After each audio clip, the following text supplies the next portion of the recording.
think that is going to ultimately be revolutionary. Or warn your doctor about a reaction you might have to a drug before it's prescribed.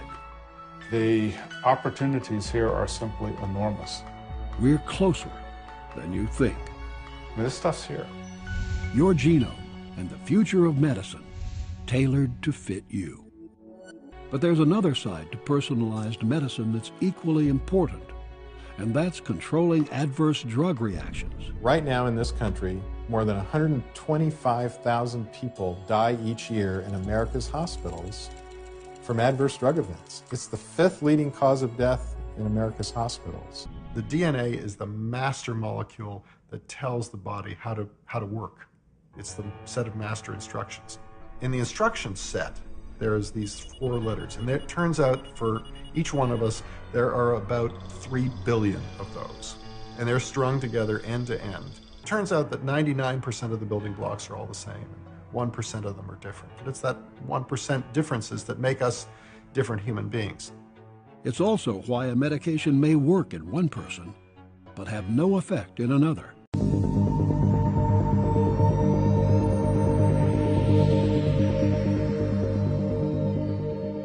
We have drugs for breast cancer, and yet 40,000 women die of breast cancer every year in the United States, and an equal number of men die of prostate cancer.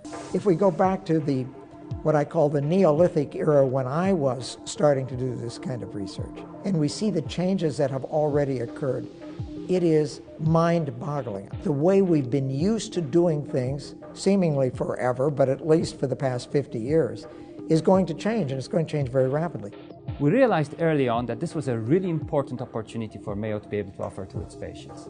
The ability to reduce side effects, to choose the right drug and deliver it at the right time.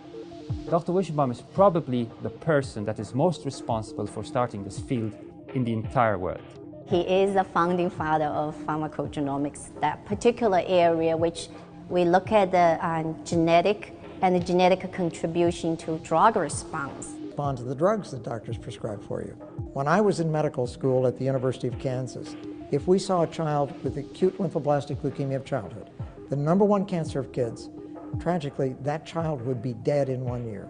There was really nothing we could do for them. Today, 90% of the children with leukemia of childhood are cured today by the use of drugs.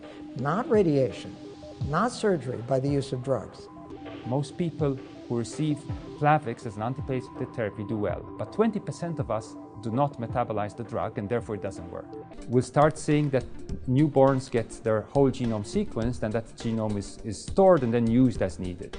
We'll know the genotypes for, that is the DNA sequence variations for all of the genes that encode proteins that either metabolize drugs, transport drugs, or are targets for drugs, so that if a doctor writes a prescription for codeine in the future, which codeine is still a fine drug for some people, then immediately the electronic medical record will recognize that this patient we already know in the electronic medical record that this patient has multiple copies of CYP2D6, the gene that makes codeine into morphine, and will send an alert to the physician, your patient might be at risk. Do you want to use this drug? Do you want to select an alternative drug, or do you want to change the dose of the drug? It's going to be amazing, but it's going to be disruptive. And wonderfully so, because we need to prevent disease, not treat it. Your genome and the future of medicine, tailored to fit you.